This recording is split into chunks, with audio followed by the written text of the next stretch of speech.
بسم اللہ، الحمدللہ والصلاة والسلام علی رسول اللہ۔ رب اشرح لی صدری ویسر لی امری واحلل عقدۃ من لسانی یفقہوا قولی۔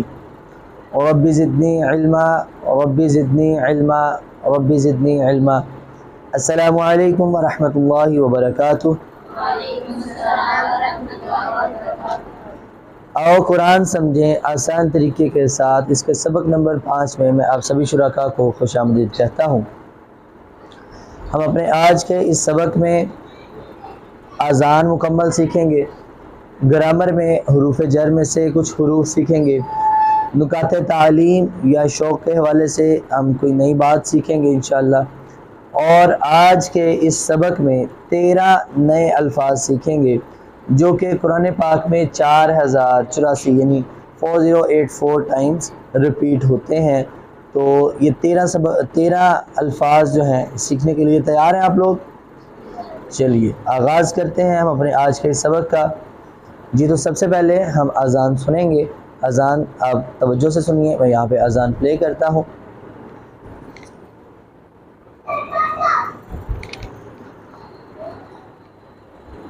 ہم ویسے پڑھ لیتے ہیں۔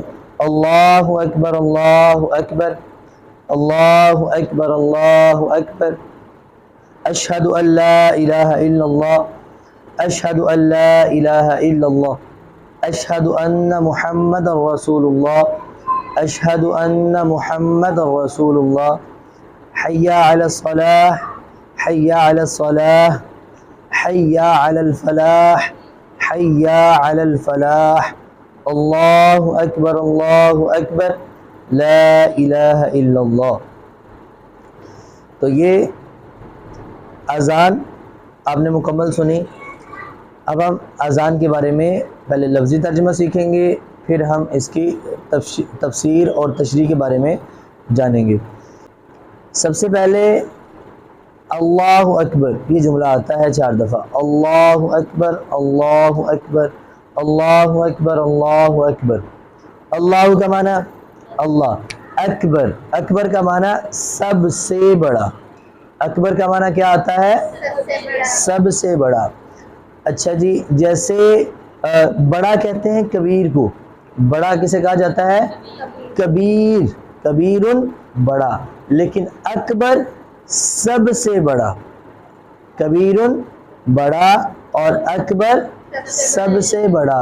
ایسے ہی کثیر، کثیر زیادہ، کثیر اور اکثر سب سے زیادہ، صغیر چھوٹا اور اصغر، اصغر سب سے چھوٹا، صغیر کا معنی چھوٹا اور اصغر سب سے چھوٹا۔ تو اس طرح سے اکبر کا معنی کیا ہوگا؟ سب سے بڑا۔ کبیر کا معنی ہوتا ہے بڑا، اور اکبر سب سے بڑا، اکبر سب سے بڑا۔ ٹھیک ہے، چلیے نوٹ۔ اس میں ہمارے لیے سبق کیا ہے؟ یہ پہلے ایک جملے کو 4 دفعہ جو دہرایا جا رہا ہے، تو اس میں اللہ کا مقابلہ کہیں کسی سے بھی نہیں کیا جا سکتا۔ ہر چیز اسی کی بنائی ہوئی ہے، ہر چیز اللہ کی بنائی ہوئی ہے۔ اللہ تعالی قوت، عزت، شان و شوکت اور ہر اچھی صفت میں سب سے بڑا ہے۔ اللہ اکبر کا معنی کہ اللہ ہر اچھی صفت میں، شان میں، شوکت میں، قوت میں، عزت میں، اللہ ہر اچھی صفت میں سب سے بڑا ہے۔ اور آپ اللہ کے بارے میں جتنا زیادہ علم حاصل کریں گے اتنا ہی دل سے اور تعریف سے کہہ سکیں گے اے اللہ آپ کتنے عظیم الشان ہیں۔ آپ کا خود یقین بڑھتا جائے گا اللہ کے حوالے سے، اللہ اس سے بہت بڑا ہے جتنا ہم جانتے ہیں، جتنا ہم اللہ کے بارے میں جانتے ہیں اللہ اس سے بہت بڑا ہے۔ اس لیے یہ جملہ اذان کے آغاز میں 4 دفعہ دہرایا جاتا ہے کہ اللہ اکبر، اللہ کی بڑائی اور عظمت کا اعلان کیا جائے۔ آپ نے مختلف قسم کے اعلانات جو ہیں وہ سنے ہوں گے، ٹھیک ہے؟ اس میں کیا ہوتا ہے؟ پہلے مشہور بندے کا جو ہے وہ نام لیا جاتا ہے۔ ہمارا کوئی بھی اعلان ہو، ایسے ہی ہے جی، ایسے ہی ہوتا ہے۔ ایون کہ یہاں تک کہ یعنی باقی اعلانات تو اپنی جگہ، ہمارا فوتگی کا اگر کسی کا اعلان بھی ہونا ہو تو مرحوم سے زیادہ اس کے ان قرابت دار، ان رشتہ داروں کا نام اعلان میں پہلے لیا جاتا ہے جو زیادہ مشہور یا زیادہ عزت والے، زیادہ شان و شوکت والے، جن کو زیادہ لوگ جاننے والے ہوتے ہیں، جو زیادہ فیمس ہوتے ہیں، ان کا نام لیا جاتا ہے کہ فلاں کا رشتہ دار، فلاں کا بھائی یا فلاں کا بیٹا، فلاں بن فلاں، ایسے ہی ہے۔ اب یہاں پہ کیونکہ نماز کے لیے، اللہ کی عبادت کے لیے یہ بلاوا ہے، پیغام ہے، تو پہلے بتایا جا رہا ہے کہ یہ جو آپ کو دعوت دی جا رہی ہے یہ کس ہستی کی دعوت ہے؟ اللہ اکبر، پہلے اللہ کا تعارف کروایا جا رہا ہے کہ اللہ سب سے بڑا ہے، پھر آگے بتایا جائے گا کہ اس اللہ کی طرف اس کی فلاح، وہ اس کی دعوت ہے آپ کو، وہ آپ کو بلا رہا ہے اپنے پاس، اپنے گھر کا مہمان بنانا چاہتا ہے کچھ دیر کے لیے، آ جاؤ۔ فجر کی اذان سن کر اگر ہم سوئے رہیں، فجر کی اذان ہے یا کسی بھی نماز سے پہلے اذان ہوتی ہے، وہ اذان سن کے ہم سو رہے ہیں تو سوئے رہیں، ہم اپنے کام کر رہے ہیں تو کام کرتے رہیں، دکان پہ ہیں تو دکان بند نہ کریں، دکان پہ ہی مصروف رہیں، یا جس بھی کام میں مشغول ہے ہم اسی کام میں لگے رہیں، تو پھر دل پہ ہاتھ رکھ کے بتائیے کہ ہم نے اللہ کو بڑا مانا یا اپنے اس کام کو یا اپنے نفس کو بڑا مانا؟ اگر تو ہم سوئے رہے تو سونا جو ہے یہ نفس کی چاہت اور نفس کی خواہش ہے کہ سوئے رہو، مزید سو لو، مزید آرام کر لو، تھوڑی اور نیند لے لو، تو یہاں پہ میں نے اپنے نفس کو بڑا بندہ بات تو اسی کی مانتا ہے نا جو بڑا ہوتا ہے، خود سے زیادہ طاقتور ہوتا ہے، خود سے زیادہ عزت والا ہوتا ہے، اپنے سے بڑے کی بات مانتا ہے نا انسان، ایسے ہی ہے۔ تو ہم نے پھر اپنے نفس کی بات مانی اگر ہم سوئے رہے، ہم نے اپنے اس کام کو زیادہ امپورٹنٹ سمجھا، اللہ کی دعوت کو امپورٹنٹ نہیں سمجھا، ایسے ہی ہے نا، تو ہم نے حقیقی طور پہ اللہ کو بڑا مانا؟ ہم نے حقیقی طور پہ پھر اللہ کو بڑا ہی نہیں مانا، زبان سے تو کہہ دیا اللہ اکبر، اللہ سب سے بڑا ہے، لیکن ہمارے عمل سے یہ ثابت ہی نہیں ہوا، ہمارا عمل اس کے الٹ تھا، ہمارا عمل اس کے برعکس رہا کہ ہم اللہ کی دعوت پہ اٹھے ہی نہیں، ہم نے اس کو اہم جانا اور سمجھا ہی نہیں، تو پھر اللہ کو بڑا کیسے مانا؟ ہم نے تو اپنے نفس کو بڑا مانا۔ دعا کریں اللہ سے کہ اے اللہ مجھے اس بات کی توفیق دے کہ میں اپنی زندگی میں تجھے بڑا مانوں، اور یعنی بڑا ماننے کا مطلب کیا ہے؟ یعنی اپنے نفس، اپنے خاندان یا لوگوں کی بجائے تیرے احکامات پہ عمل کروں۔ اللہ سے یہ دعا کیجئے کہ یا اللہ میں خاندان والوں کے ڈر سے، آپ دیکھیں ہم اپنے معاشرے میں دیکھیں، ہم بہت سارے ایسے کام جو کہ حدود اللہ سے متجاوز کر جاتے ہیں، اللہ کی حدوں سے نکل جانے والے عمل ہیں، ہم وہ کر رہے ہوتے ہیں صرف کس وجہ سے؟ لوگ کیا کہیں گے، خاندان والے کیا کہیں گے۔ مثال دیتا ہوں، شادی بیاہ کے پروگرامات پہ بیٹیوں کا ڈانس کروایا جاتا ہے اور کہا جاتا ہے چلتا ہے، کچھ نہیں ہوتا، سادگی سے شادی کی، لوگ کیا کہیں گے؟ کوئی ڈھول بھاجا نہیں اگر بجا تو پھر لوگ کیا کہیں گے؟ مہندی کی رسمیں بچیاں کرتی ہیں، شغل ہے، ہوتا ہے، خاندان والے کیا کہیں گے؟ کرتے ہیں ہم ایسے کام کے نہیں؟ حالانکہ ہمیں پتہ ہوتا ہے، ہمارے دل میں کہیں نہ کہیں یہ ہوتا ہے کہ ایک مثال دی میں نے، ہم اور بہت سارے کام لوگوں کے ڈر سے کرتے ہیں، ہم اور بہت سارے کام خاندان والوں کی وجہ سے، اب بچیوں کی زبردستی شادیاں بھی تو کر دیتے ہیں کہ خاندان ہے، خاندان والے کیا کہیں گے، باہر شادی نہیں کر سکتے، حالانکہ بے شک وہاں بچی کا بہتر مستقبل ہو، وہاں بچی کو زیادہ عزت ملے، لیکن نہیں، خاندان میں ہی کرنی ہے، وہ بے شک کمپیٹنٹ نہ ہو، ان کی سوچ میچ نہ کرتی ہو، وہ خواہ تعلیمی لحاظ سے یا قابلیت کے لحاظ سے وہ آپس میں ان کا میچ ہی نہ بن رہا ہو، وہ ساری زندگی کمپرومائز ہی کرتی رہے بیچاری، لیکن خاندان والے کیا کہیں گے، زبردستی کرنی۔ مثال دے رہا ہوں، یہ ایک دو میں نے مثالیں آپ کے سامنے معاشرے کی پیش کی ہیں، بے شمار کام ہم ایسے کرتے ہیں جو کہ احکامات کے خلاف ہیں، اللہ کے احکامات کے خلاف ہیں، لیکن ہم نفس کے ڈر سے یا لوگوں کے ڈر سے یا خاندان والوں کے ڈر سے کرتے ہیں۔ تو یہ سمجھیں کہ ہم پھر اللہ کو بڑا مانتے ہیں کہ نہیں؟ اپنے اعمال میں ہم اللہ کو بڑا نہیں مانتے، زبان سے اللہ کو بڑا، مطلب کہ جو کہتے ہیں وہ کرتے نہیں اور جو کرتے ہیں وہ، تو اللہ کیا فرماتا ہے کہ جو کہتے ہو وہی کرو، منافقوں کی طرح عمل نہ کرو کہ منہ سے کچھ اور عمل سے کچھ۔ لہٰذا اللہ سے یہ دعا کیجئے، یا اللہ مجھے اپنی زندگی میں تجھے بڑا ماننے کی توفیق عطا فرما۔ بڑا ماننے کا مطلب کہ میں اپنے اعمال سے بھی تجھے بڑا مانوں۔ یہ اذان کے جو پہلے الفاظ ہیں یہ اس طرف اشارہ دے رہے ہیں کہ اللہ کو بڑا مانو، تمام معاملات میں اللہ کو بڑا مان کے پھر عمل کرو، پھر چلو۔ تو اس تصور، احساس اور دعا کے ساتھ ہم اس کی پریکٹس کریں گے۔ اللہ اکبر، اللہ سب سے بڑا ہے، اللہ سب سے بڑا ہے، اشہد ان لا الہ الا اللہ، اشہد ان لا الہ الا اللہ، اشہد میں گواہی دیتا ہوں۔ قرآن پاک میں ایک ہی دفعہ آیا ہے اشہد کا لفظ، قرآن پاک میں ایک ہی دفعہ آیا ہے۔ اس سے متعدد الفاظ اردو میں ہم استعمال کرتے ہیں، شہادت، شہید، عینی شاہد۔ ان کا معنی ہوتا ہے کہ، ان کا معنی کیا ہوتا ہے؟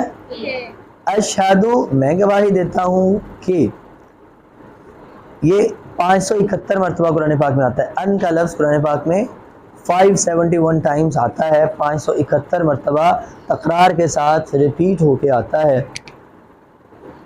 لا الہ، لا کا معنی نہیں، الہ کا معنی معبود، الہ واحد ہے، اور آلہۃ جمع ہے اس کی، آلہۃ اس کی کیا ہے؟ جمع، الہ واحد اور آلہۃ اس کی جماعتی ہے۔ الا اللہ، اللہ کا معنی ہے سوائے یا مگر، اور اللہ اللہ کے۔ اس میں ہمارے لیے سبق کیا ہے؟ اذان کا یہ جو حصہ ہے اشہد ان لا الہ الا اللہ، اس حصے میں ہمارے لیے درس کیا ہے، ہمارے لیے سیکھ کیا ہے، لرننگ کیا ہے کہ سب سے پہلے تو یہ سمجھے الہ کے معنی کتنے ہیں۔ الہ کے 3 اہم معنی ہیں، الہ کے مختلف معنی ہیں۔ الہ جو، الہ کے لفظ جو ہے الہ، اس کے مختلف معنی ہیں، 3 امپورٹنٹ معنی ہیں۔ پہلا معنی یہ ہے کہ جس کی پوجا اور پرستش کی جائے۔ الہ کون ہوتا ہے؟ جس کی پوجا اور پرستش کی جائے۔ اور دوسرا معنی یہ ہے جو ضرورتوں کو پورا کرے۔ الہ کا معنی جو ضرورتوں کو پورا کرے۔ پہلا معنی جو پوجا، جس کی پوجا اور پرستش کی جائے، دوسرا معنی جو ضرورتوں کو پورا کرے، اور تیسرا معنی ہوتا ہے جس کا حکم مانا جائے اور جس کی اطاعت کی جائے، جس کا حکم مانا جائے اور اطاعت کی جائے۔ ان تینوں معنی میں اللہ کے سوا کوئی الہ نہیں ہے۔ کوئی اور ہے جس کی پوجا اور پرستش کی جائے، کوئی اور ہے جو ضرورتوں کو پورا کرے، کوئی اور ہے جس کا حکم مانا جائے، جس کی اطاعت کی جائے۔ تینوں معنی میں معبود یعنی الہ اللہ ہی ہے۔ جب ہم کہتے ہیں اشہد ان لا الہ الا اللہ، تو میں شہادت دیتا ہوں یعنی میری باتیں اور میرا عمل، کیا میری باتیں، اور صرف یہ نہیں کہ میں باتوں سے، زبان سے اور دل سے شہادت دیتا ہوں، نہیں، میری باتیں اور میرا عمل یہ بتا رہا ہے کہ میں اللہ سے سب سے زیادہ محبت کر رہا ہوں اور اسی کو خالق، مالک، رب مانتا ہوں، ساری کائنات کا حاکم مانتا ہوں، اسی کی عبادت اور اطاعت کرتا ہوں، اسی سے ہی مدد مانگتا ہوں اور اسی پر بھروسہ کرتا ہوں۔ یہ میں اپنے عمل اور اپنی باتوں سے اس کا اقرار کر رہا ہوں۔ میں کہیں بھی ہوں، گھر میں ہوں، آفس میں، باہر میں، جہاں کہیں بھی، تو میرا عمل اس کے مطابق ہے۔ اشہد ان لا الہ الا اللہ، اللہ سے میں سب سے زیادہ محبت کرتا ہوں۔ زندگی کے ہر پہلو میں اس قانون کے تحت چلتا ہوں، نہ کہ اپنی مرضی اور اپنی خواہشات کے مطابق چلتا ہوں۔ تو اس تصور، احساس اور دعا کے ساتھ ہم اس کی پریکٹس کریں گے۔ آپ میرے بات دہرائیے گا۔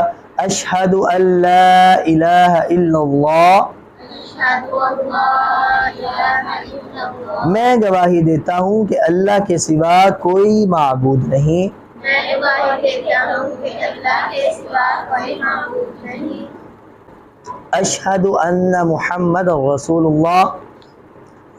اشہد ہم سیکھ چکے ہیں. اشہد کا معنی میں گواہی دیتا ہوں، میں شہادت دیتا ہوں. پہلے ہم نے سیکھا تھا ان کا معنی کیا تھا؟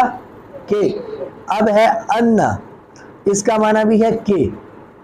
ان پہلے تھا ان، اب ہے ان، اس کا معنی بھی ہے کہ. یہ 359 بار جو ہے قرآن پاک میں تکرار کے ساتھ ریپیٹ ہو کے آتا ہے. محمد رسول اللہ. تو یہ اشہد اللہ الہ الا اللہ تھا، یہاں پہ اشہد ان محمد رسول اللہ ہے. وہ 571 مرتبہ آیا تھا اور یہ 359 مرتبہ آ رہا ہے. ان کا معنی کیا ہے؟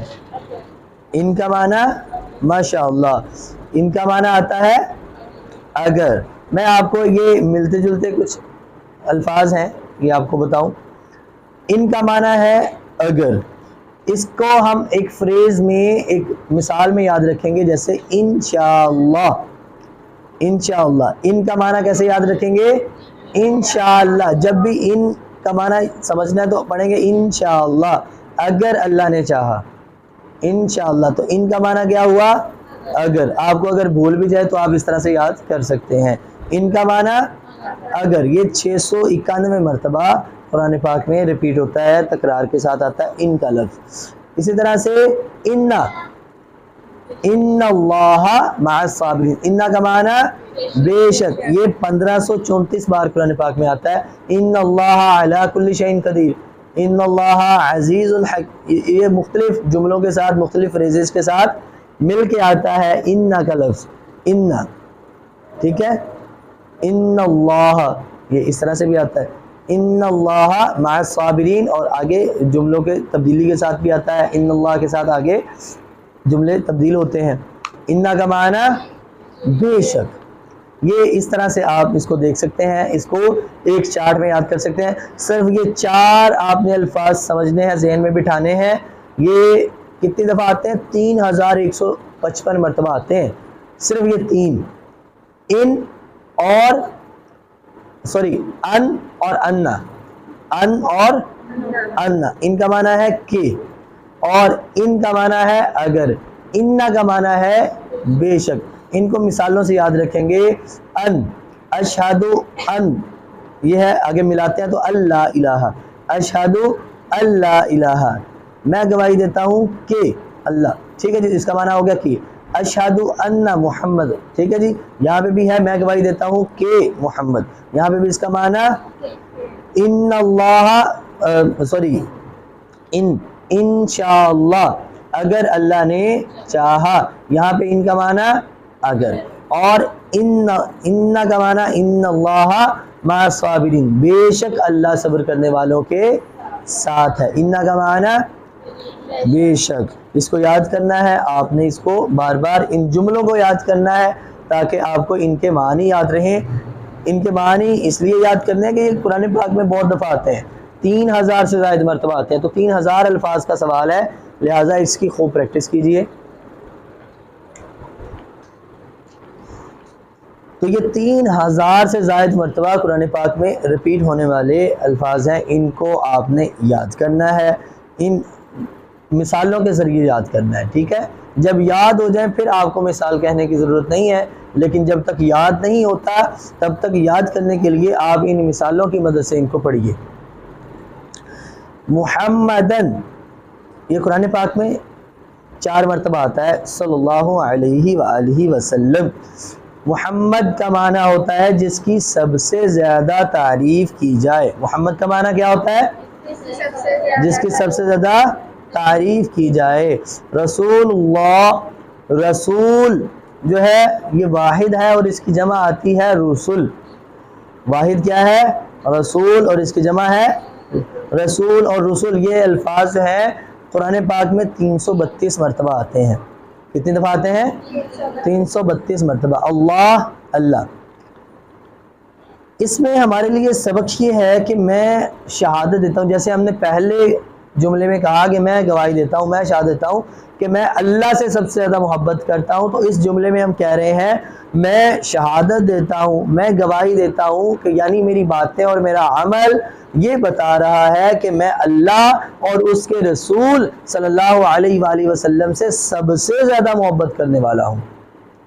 میری باتیں اور میرا عمل کیا بتا رہا ہے کہ میں اللہ اور اس کے رسول صلی اللہ علیہ وآلہ وسلم سے سب سے زیادہ محبت کرتا ہوں۔ آپ صلی اللہ علیہ وآلہ وسلم کی جو لائی ہوئی تعلیمات ہیں ان کو بلا چول و چرا مانتا ہوں، قرآن اور آپ صلی اللہ علیہ وسلم کی سنت کو حق اور باطل کی کسوٹی یعنی کہ فرق کرنے والی مانتا ہوں کہ حق صحیح اور غلط میں، حق اور باطل میں اگر فرق کرنا ہے تو میں قرآن اور آپ صلی اللہ علیہ وآلہ وسلم کی سنت کو دیکھوں گا اور مجھ پر واضح ہو جائے گا کہ حق کیا ہے، صحیح راستہ کیا ہے۔ آپ صلی اللہ علیہ وآلہ وسلم کی اطاعت کے لیے مجھے دوسری اور کوئی دلیل کی ضرورت نہیں ہے، جو آپ صلی اللہ علیہ وآلہ وسلم نے پسند کیا وہی میری پسند ہے، اور جو آپ صلی اللہ علیہ وآلہ وسلم نے ناپسند کیا وہ میرے لیے ناپسندیدہ ہے۔ تو میں اپنے باتوں سے اور اپنے اعمال سے یہ ظاہر کر رہا ہوں کہ میں اللہ اور اس کے رسول صلی اللہ علیہ وآلہ وسلم سے سب سے زیادہ محبت کرنے والا ہوں۔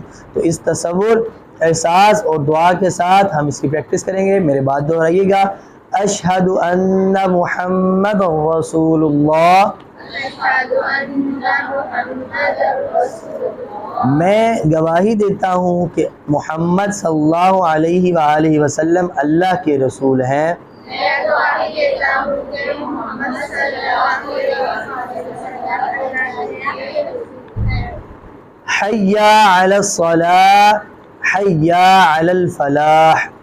تو حی علی، حی کا معنی ہے آؤ، حی کا معنی آؤ، علی کا معنی ہے پر، حی آؤ، علی پر، حی علی آؤ طرف، الصلاۃ، الصلاۃ نماز کے، صلاۃ واحد ہے اور اس کی جمع صلوات، کیونکہ میں نے آپ کو ایک اصول بتایا تھا کہ جس بھی اسم کے آخر میں گول تا ہوتی ہے اس کی جمع کس کے ساتھ آئے گی؟ الف تا کے ساتھ آئے گی۔ گول تا ہو تو واحد ہے، گول تا ہو تو کیا ہے؟ واحد ہے، اور اس کی جمع بنانی ہو تو آخر میں الف تا لگائیں گے تو وہ جمع بن جائے گی۔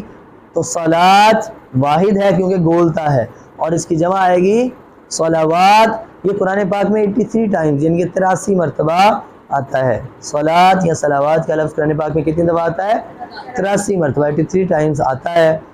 اس کے بعد پھر دوبارہ ہے حی علی، آؤ، حی کا معنی آؤ، علی کا معنی پر، آؤ طرف، با محاورہ ترجمہ کیا ہوگا؟ آؤ طرف الفلاح، الفلاح، الف لام لگا ہے تو یہ کیا ہے؟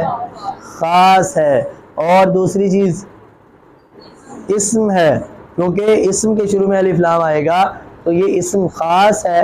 فلاح کامیابی، تو میں نے کہا تھا اسم کیا ہوتا ہے؟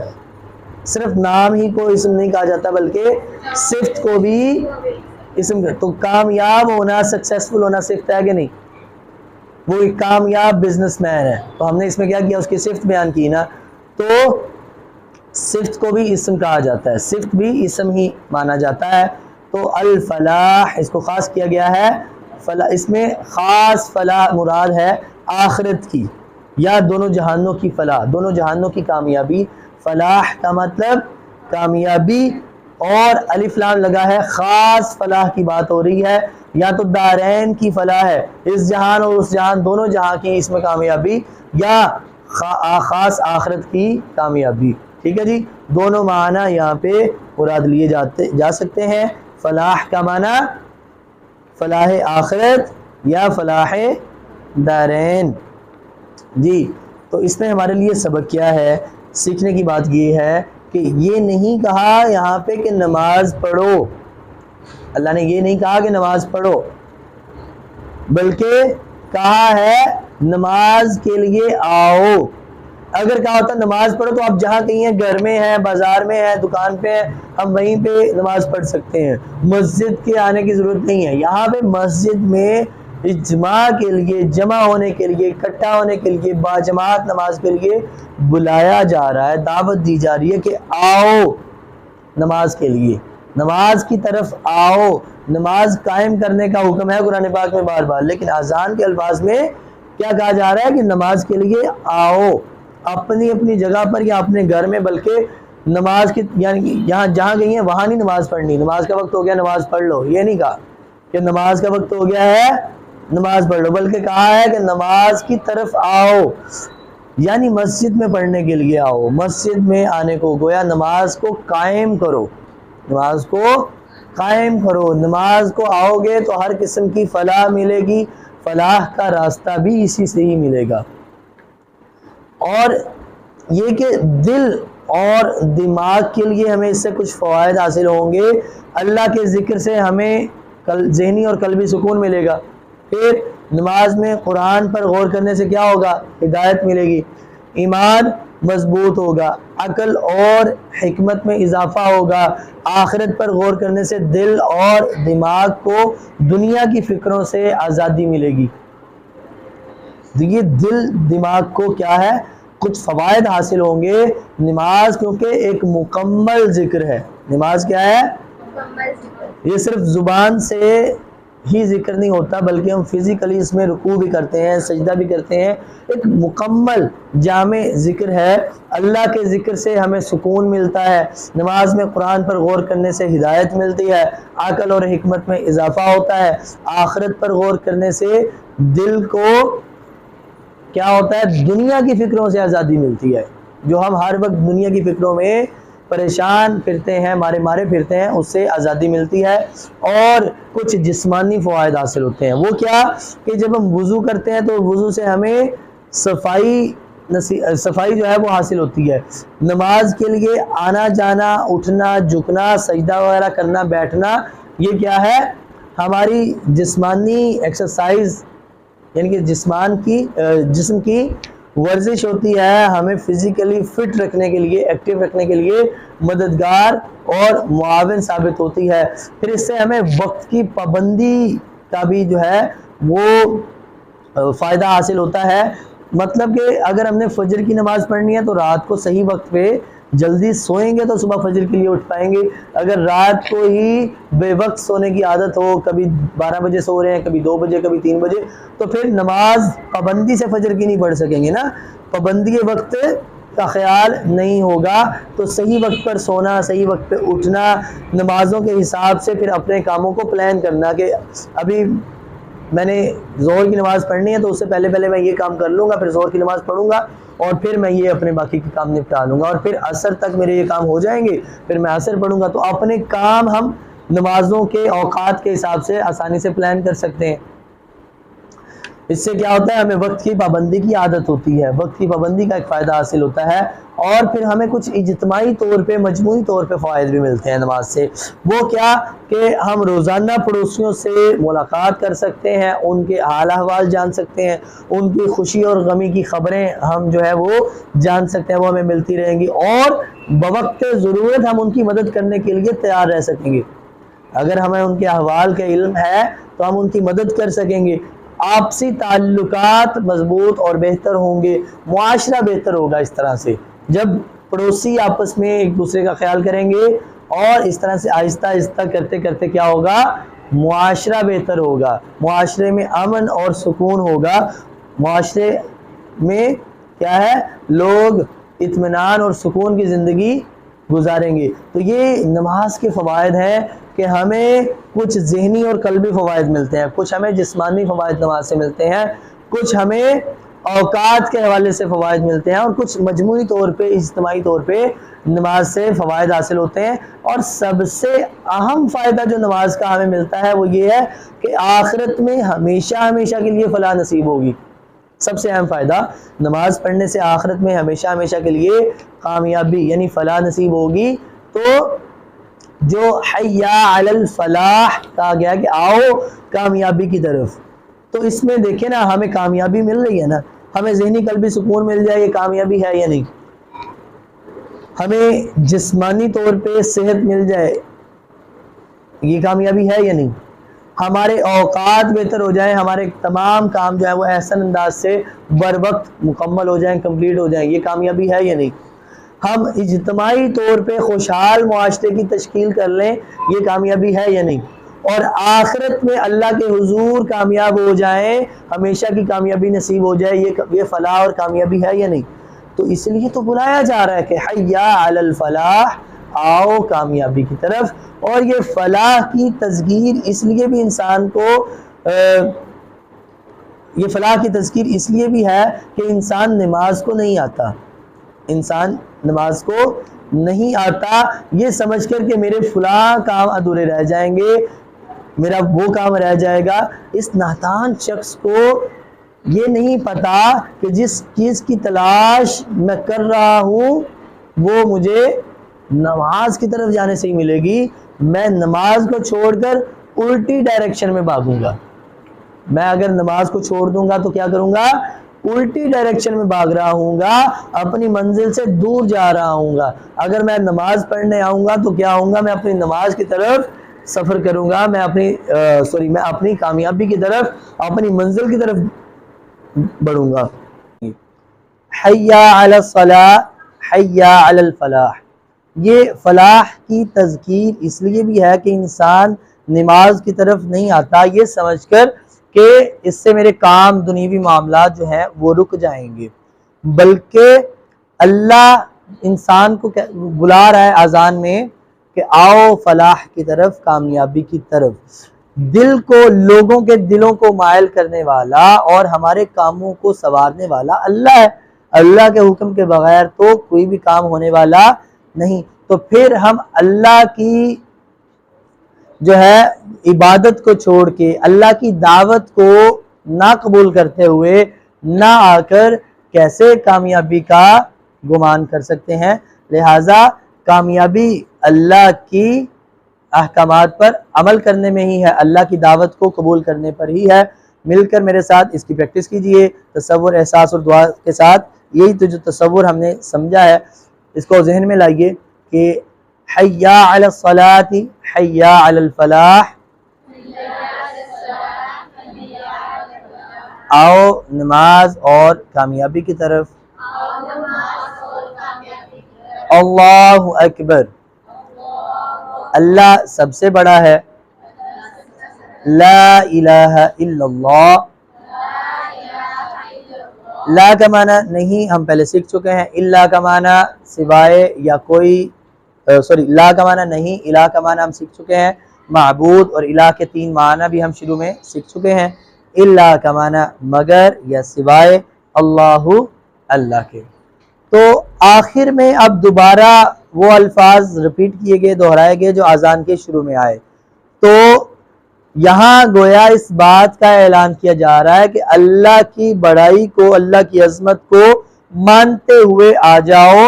اگر نہیں مانو گے تو اس سے اللہ کی عظمت اور بڑائی اور شان میں کمی کوئی نہیں ہوگی، بلکہ نہ آ کر تم اپنا ہی نقصان کرو گے۔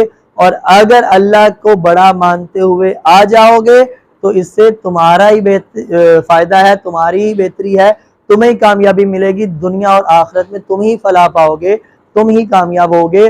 اذان کے آخر میں دوبارہ سے وہی الفاظ اس لیے ریپیٹ کیے گئے، شروع میں تو اللہ کی شان بیان کی گئی، اعلان کیا گیا کہ اللہ سب سے بڑا ہے، اللہ، اور آخر میں وہی کلمات دہرانے سے یہ بتایا گیا کہ اللہ تو بڑا ہے اور وہ بڑا رہے گا، اس کی شان تمہارے ماننے یا نہ ماننے سے، تمہارے اس کی عبادت، اس کی نماز کو آنے یا نہ آنے سے اس پر کوئی اثر نہیں پڑے گا۔ اثر پڑے گا تو تمہاری اپنی ذات پر ہی پڑے گا، فائدہ ہوگا تو تمہارا ہی فائدہ ہوگا۔ دیکھیے ایک مثال ہے کہ کلاس میں اگر اسٹوڈنٹ نہیں آتا تو کیا استاد کا اس میں نقصان ہے؟